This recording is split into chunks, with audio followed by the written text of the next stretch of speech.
Today's podcast is brought to you by Audible. Get your free audiobook download and a 30-day free trial at audibletrial.com/necessary blackness. There are over 180,000 titles to choose from. You can access it from your iPhone, Android's Kindle, or MP3 player. I would like to give thanks to the ancestors, known and unknown, those who have paved the way for us to survive this moment of time and to have a reference point to use as a blueprint to deal with these hellish times we are living in. I would also like to give honor and reverence to the woman of the universe for your superior work, for bringing forth the spiritual information through the triple stage of darkness of your womb and giving birth to God. We would like to give reverence to the universe and praises to the indigenous. My name is Rahiem Shabazz, and this is Necessary Blackness Podcast.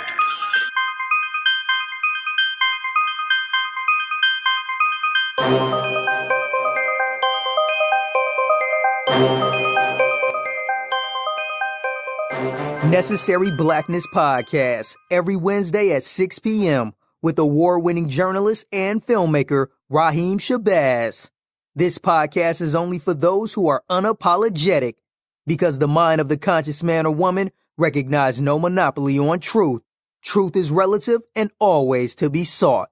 Yo, check out the award-winning docuseries Elementary Genocide. This docuseries provides a critical expose of mass incarceration, the war on drugs, and the connection between slavery, capitalism, and the prison industrial complex. This docuseries features Dr. Umar Johnson, Dr. Boyce Watkins, Dr. Francis Cress Welsing, Killer Mike, David Banner, Professor James Small, Kaba Kamene, and so many other people. Check out Elementary Genocide, the School to Prison Pipeline, Elementary Genocide 2, the Board of Education versus the Board of Incarceration, and the latest installment, Elementary Genocide 3, the Academic Holocaust. It's all available now at elementarygenocide.com. Tune in for the drop. I am Dr. Kira Taylor, and when I'm tired of listening to fake news, I will listen to some real news, and I will check into the Necessary Blackness Podcast with my friend Rahiem Shabazz. Rahiem Shabazz is one of my guys from way back, and you're now listening to his show, Necessary Blackness Podcast. Stay tuned. This is Akua of Cultivated Roots Media, and I choose to tune in to Necessary Blackness because staying connected to my blackness is very necessary. Yo, that's what I'm talking about, man. You'll hear it here first. Now our feature presentation. Peace and power, Black family. This is your host, Rahiem Shabazz, and we are here for another episode of Necessary Blackness Podcast. And it's been a minute since I've been on the air, and I got to talk to the family. A lot of things has been happening. As y'all know, I was nominated for the Sonetta TV Awards, so I was up in New York. And very monumental moment. And shout out to Sonetta. He was able to get Hebrews, Moors, Israelites, Nation of Gods and Earth, Nation of Islam, and everybody else under one roof. And it was all about unity, empowerment, building, and honoring our ancestors and honoring those that's still amongst us that are out here doing the work. So that was something that I participated in, and it was very good. Came back to Atlanta, and I was at the Liberation Mind Homeschool Expo, where I actually filmed a segment of the documentary Elementary Genocide during the meet and greet. And we had a panel discussion, very good. A lot of people came out, and it was a monumental moment. Today, we have a special guest, and, you know, we normally don't have special guests, but today we have a special guest. We have Marcia. Hey, what's up, everybody? Marcia is no stranger to the Necessary Blackness Podcast family. This will be your second time on here, right? That's right. Hopefully it won't be your last. We were sitting here and we was talking, and we was talking about what's going on in the world of entertainment. There's a lot of things that's happening. And some of it is exactly what it is, entertainment.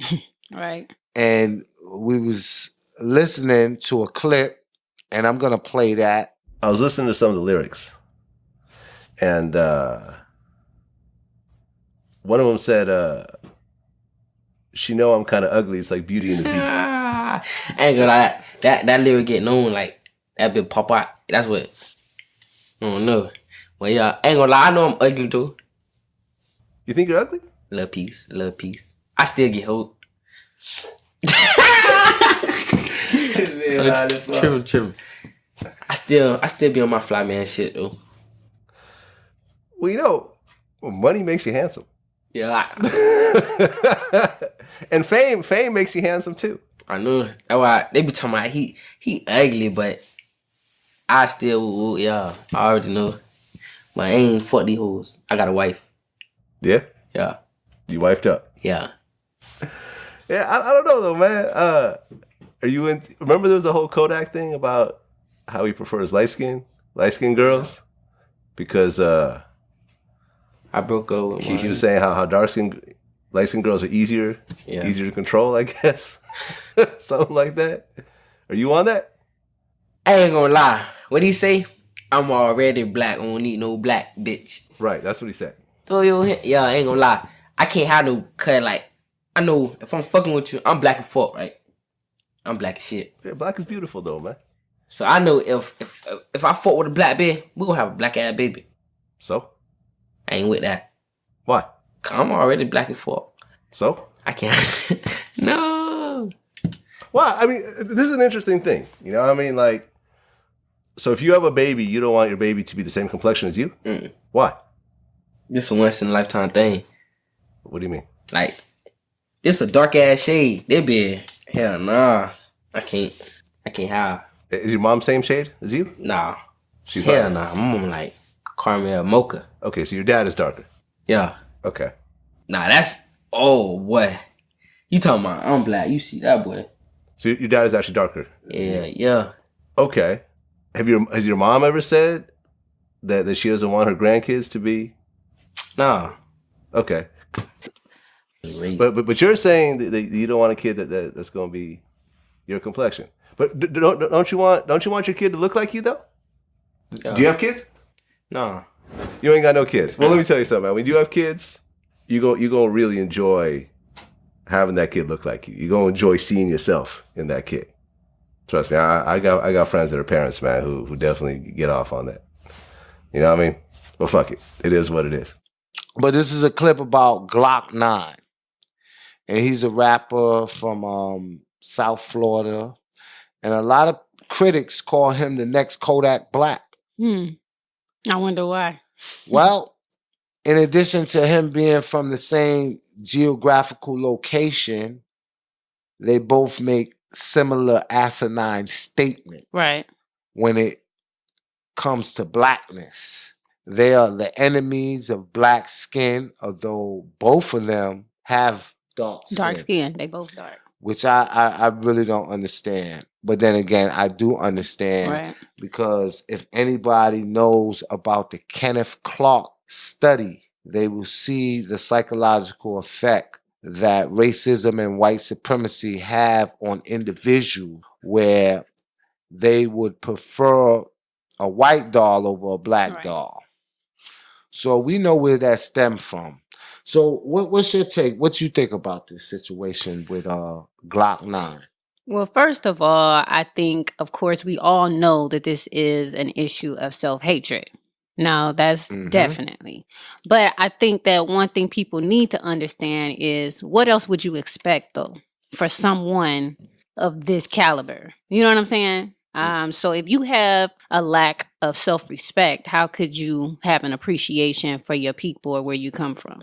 And another thing that was disturbing to you, and y'all gonna hear the interview, is how when he was being interviewed by Vlad, which is a Russian, Euro, white guy, the questions was like almost leading. He was baiting him. And he was baiting him to say certain things. And the way that he did it, after he bait him to say derogatory statements about being black, he then would say stuff like, come on, Right. black is beautiful. Yeah. You can't It didn't really seem mean genuine. that. Yeah, It it didn't seem genuine. It's like he knows what to say because he has experience in public relations. So he knows what you supposed to say and what you not.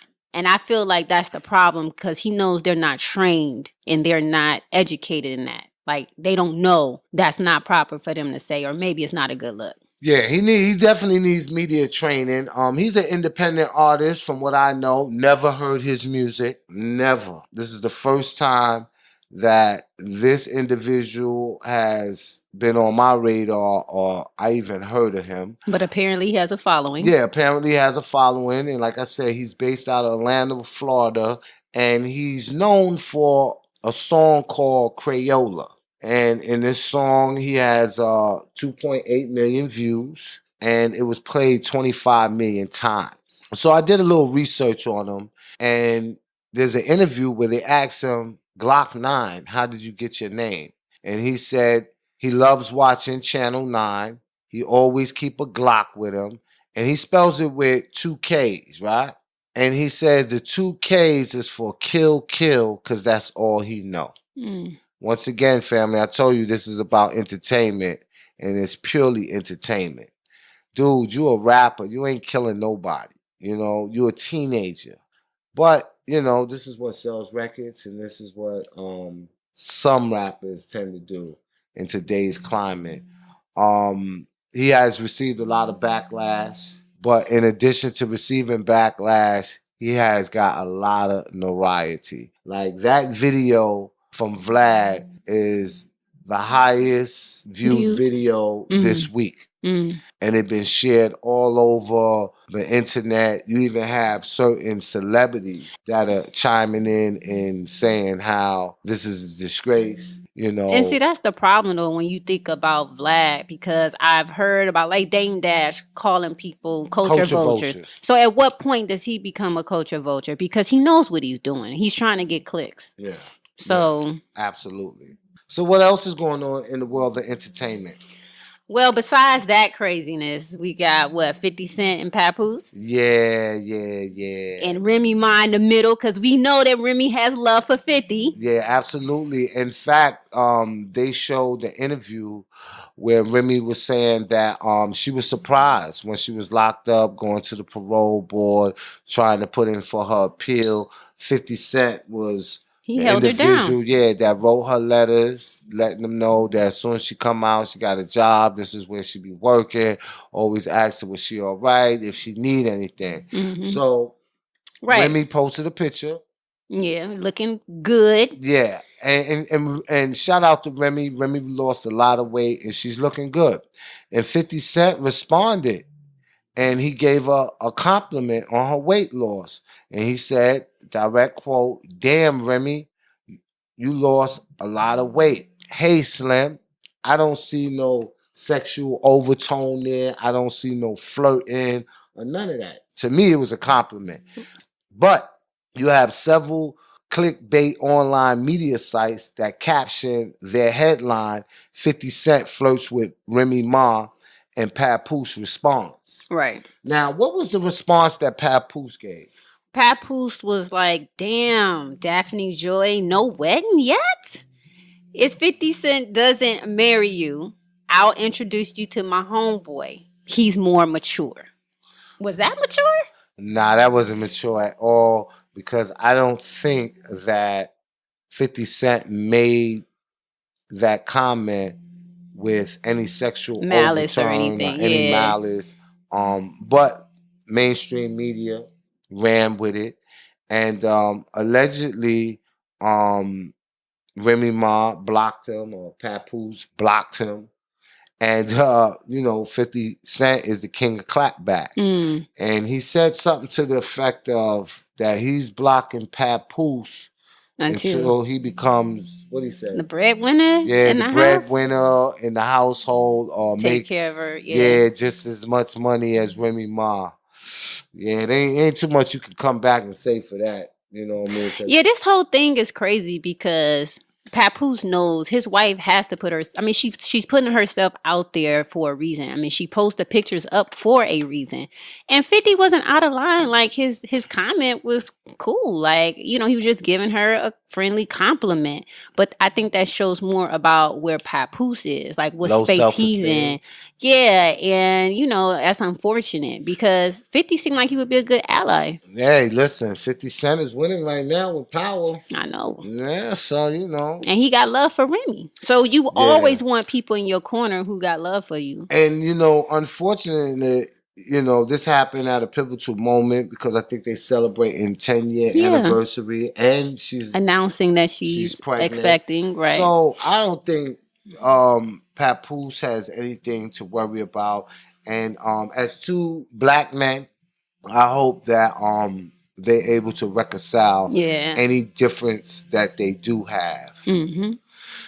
We're gonna take a quick commercial break. So stay tuned. This is Rahiem Shabazz, and you are tuned into Necessary Blackness Podcast. And I'm here with Marcia. And for those that don't know Marcia, let them know what radio show that you can be found on. All right, you all can check me out on Civil Rights and Civil Wrongs on voiceofradio.com. All right, stay tuned, family. For all my listeners of Necessary Blackness Podcast, Audible is offering a free audiobook download with a free 30-day trial to give you the opportunity to check out their service. I personally recommend The Mother of Black Hollywood by Jennifer Lewis. My favorite is The Last Unicorn by Tiffany Haddish. To download your free audiobook today, go to audibletrial.com/necessary blackness. Again, that's audibletrial.com/necessary blackness. Peace, family. This is Tyreek from Nag's Footwear, the first African pride sneaker. We have the Nat Turners, the Marcus Garveys at sneakerscustoms.com. Stop on over, get your sneakers in stride with pride. Elementary Genocide provides a critical expose of mass incarceration, the war on drugs, and the connection between slavery, capitalism, and the prison industrial complex. Visit our website at www.elementarygenocide.com. Now available, Elementary Genocide, the School to Prison Pipeline. Elementary Genocide 2, the Board of Education versus the Board of Incarceration. And the newest release, Elementary Genocide 3, Academic Holocaust. Log on today to purchase your very own 3-set docuseries. Necessary Blackness Podcast is independently owned, and we do not accept sponsorship dollars from corporations. We are supported by the people such as yourself who know that in war, the first casualty is the truth. We are at war with racism and white supremacy. We must continue to tell the truth. Support us by purchasing your Necessary Blackness t-shirt by sending an email to necessaryblacknesspodcast@gmail.com. This is Shirley. When I'm not in the gym, I'm checking my son out on his podcast each and every Wednesday at 6 p.m. Make sure you check out Rahiem Shabazz. Yeah, this is Professor Ed Garnes, founder of the wonderful From Afros to Shell Toes and Sweet Tea Ethics.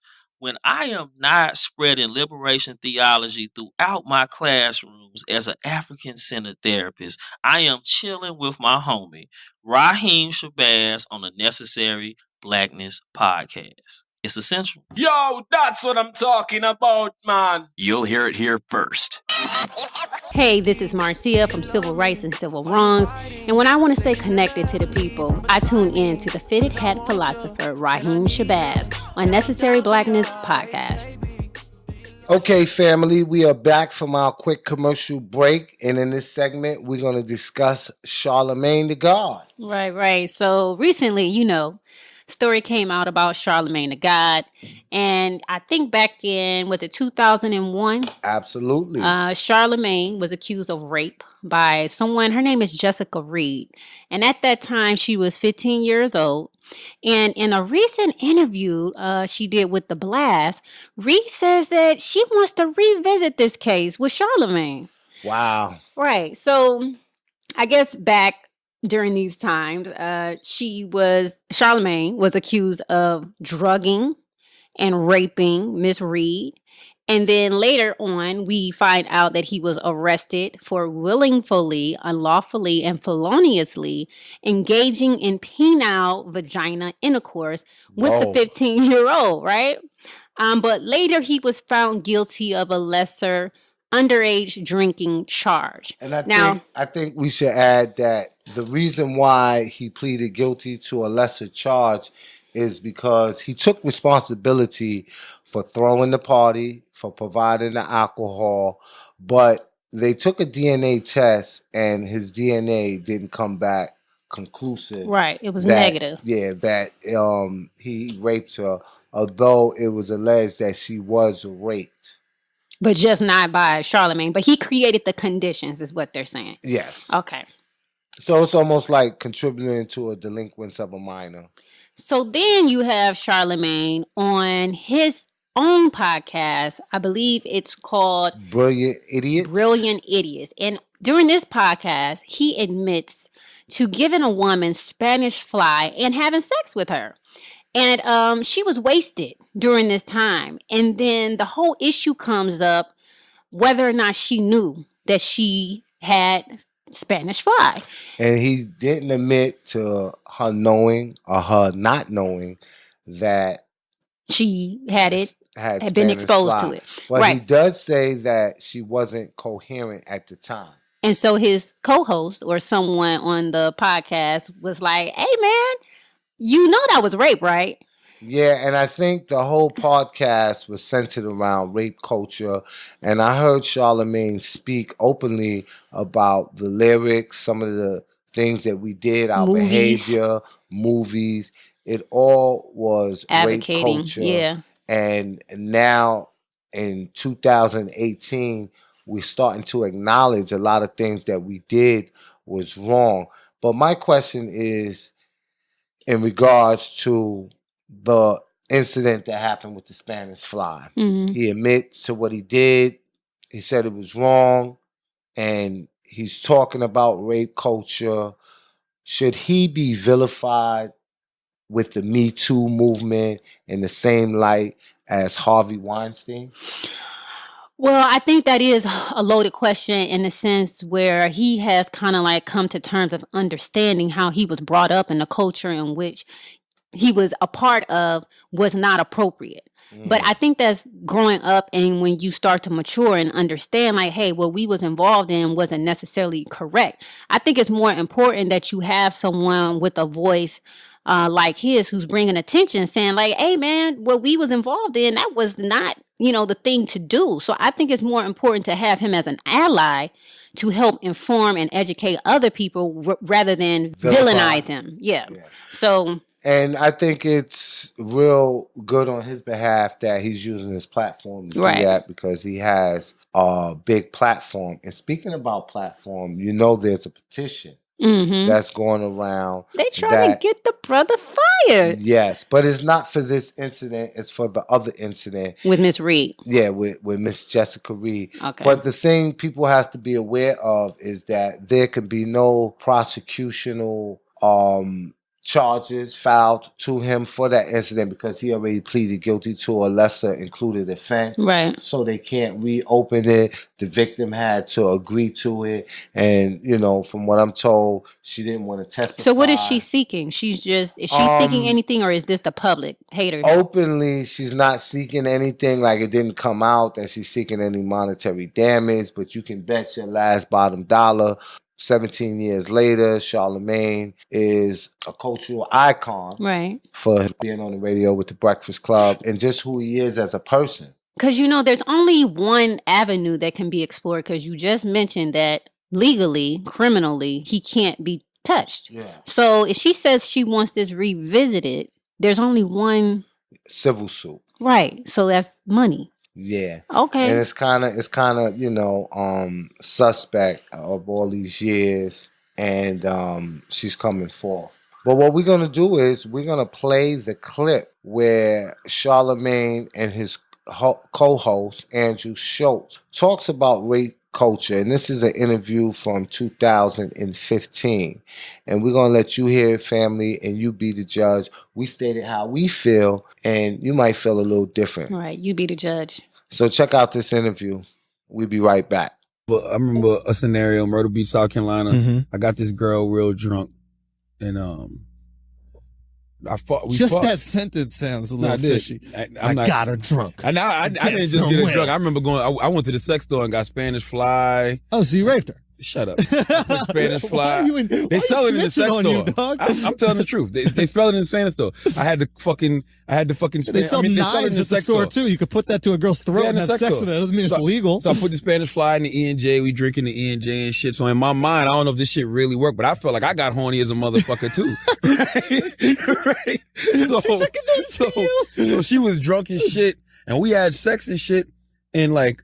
A lot of my boys was trying to come in the room and fuck her. I'm like, nah, chill out. I can't. I'm not doing that. I'm not gonna let you run a train on it. That's rape. Yeah. Okay. So, right.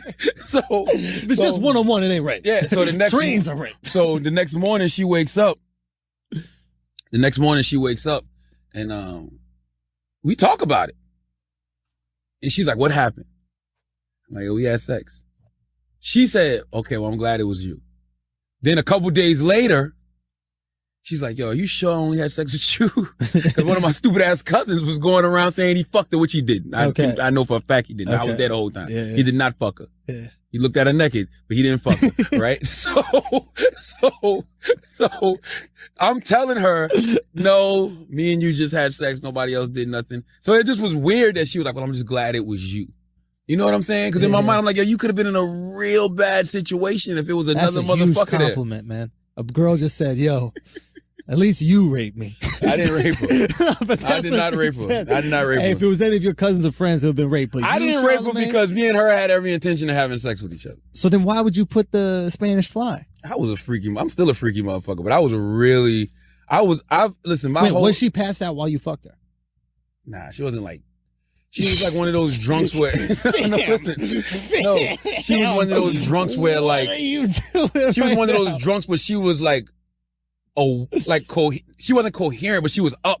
You know, when your girls is like when you're blacked out, like that, don't know what the fuck's going on type shit. Like she was awake and she was into it. She was wasted. So that was a clip of Charlamagne Tha God and Andrew Schultz on their show, which is called Brilliant Idiots. Right. And some people might say Charlamagne is an idiot. But I think that, he's living in his truth.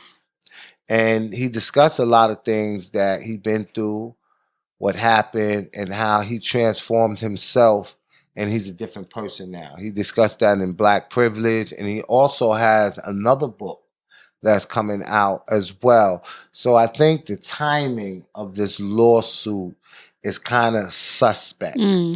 But the jury's out on the verdict, and we'll see what actually happens. So that's our segment for what's going on in the entertainment world. Right, current events. But in Black America, we're catching hell. Right, still catching hell. If it ain't, suspected racists and white supremacists calling the police on young African-American males. Yes, permit patty. Yeah, selling newspapers, selling water without permit. Or just being black in America, then there's the encounter with police. Corrupt cops. So in Florida, you had a police chief that told his officers to pin crimes on black teams to boost crime statistics. And he got indicted, and he's a former police officer now. They got rid of him. Right. And he was indicted for pressuring officers, like I said, to pin crimes on African American who had criminal records.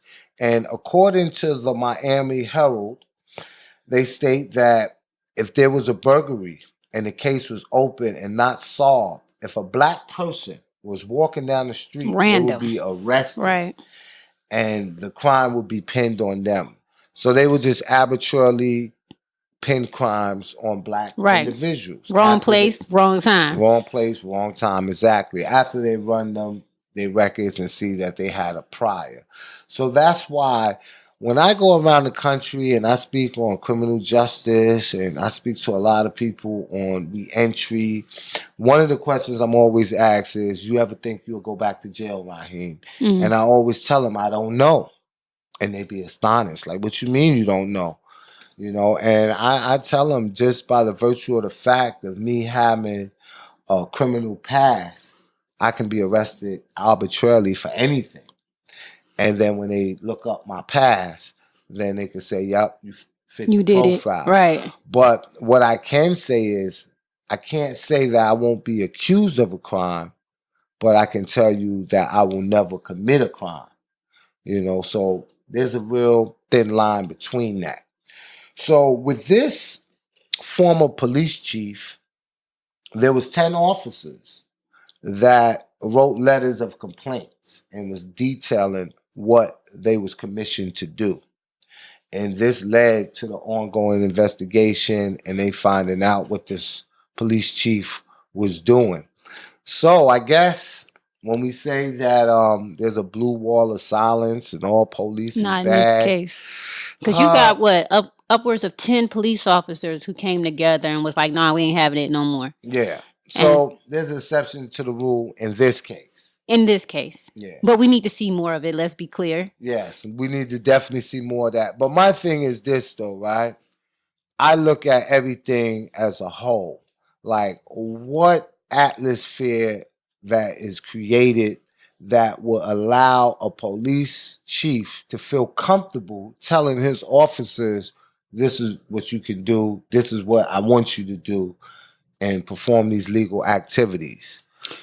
You know, actually, the creator of The Wire, he actually talked about this and how a lot of these departments have quotas. And they actually try to reach these quotas, and that's something that they do. That's something that, you know, many Black people in the Black community have become targets of. And it's not just here in this situation. I'm sure it's across the country. So this is just a positive outcome so far. They got rid of them. They did what they're supposed to do. Hopefully we'll see more of it. Absolutely. And one of the major takeaways from this is that during the tenure of the police chief, out of 30 burglaries, 29 of them were solved. So they had almost 100% arrest record for burglaries. Right. So, you know, they get more federal dollars, they get more overtime, and this looks as a police department that is doing the job and they're fighting So their crime. stats is on point. Yeah, the stats is on point. But, you know, this is nothing new. We seen the incident where a lady that was working in the forensic Oh, yeah. was thousands. Altered evidence and stuff. Altering evidence, Yeah. evidence being tampered with. Mhm. And she got a life sentence for that. Yeah. I'm not really off the top of my head, I don't know what the actual sentence was, but it was less than someone that committed a crime. So the time didn't match it the didn't crime. match it, no. Okay. Because thousands of people got Were framed affected, and yeah. was in jail for false allegations. And what they should have did was add up all the time that people did that was falsely accused, and she should have did that time. Mm. You know, but that wasn't the case. A lot of times what they do is they cut a deal. They want to find out who knew what, how did it happen, and if this was pervasive Mhm. all the way up the ranks. And if you can provide that information, they'll cut you a deal. You know, it's one hand wash the other and both wash the body. So with this case, do you think that prosecutors and people of that nature should also be held accountable? Well, if they didn't know, they're not Nah. going to be held accountable. Mhm. I just want to see what type of time he's going to get. Mhm. You know, so we're going to definitely keep our ear to the streets and we're going to report back on this incident, because a lot of times one thing that we do, family, is that we report things that are happening, but Don't the follow masses up. of the media never knows the outcome. Right. And a lot of times when the outcome does happen, it's printed in small fine print. It doesn't become headline and mainstream news. Okay. So you think we should talk about that more? Like when you find out? Absolutely. Absolutely. Keep our people informed and keep our foot on their neck. Because we have to change the narrative and tell the story through our lens and through our eyes. Because if not, then we're going to be listening to what? I think you're right. And at this point, a lot of the people in the community need to hear these success stories so they can keep on pushing and keep up the good fight. Absolutely. Absolutely. So what else we got going on? What else you got going on? What else? Well, let me see here. Besides the talk show here with you doing this podcast, I have some projects I'm working on. I ain't really ready to reveal right now. I understand but just enjoying my time here. All right. I definitely understand that because I got some projects I'm working on. Some of them I let people know about. Some of them I don't, especially if it's in this infant stage, because people will steal your ideas. Oh, absolutely. They definitely will steal your ideas. And then you don't want to put nothing out there prematurely. Right. But what I will say, I have a book that's coming out, and it's called Radical Hope in the 21st Century. I also have another movie that I'm working on. It's called Africa Town. And I'm real excited about that. I'm excited too. I can't wait. Yeah, you seeing a few? Oh yeah. I'm liking what I'm seeing. That's what I'm saying. Yeah, you seeing a few takeaways from it. So I'm over here. I'm working. I'm out here. I'm in the community, and I'm doing what I do. But family, we got a lot of things we got to do. So we're gonna end this podcast. I just wanted to jump on here and talk to the family.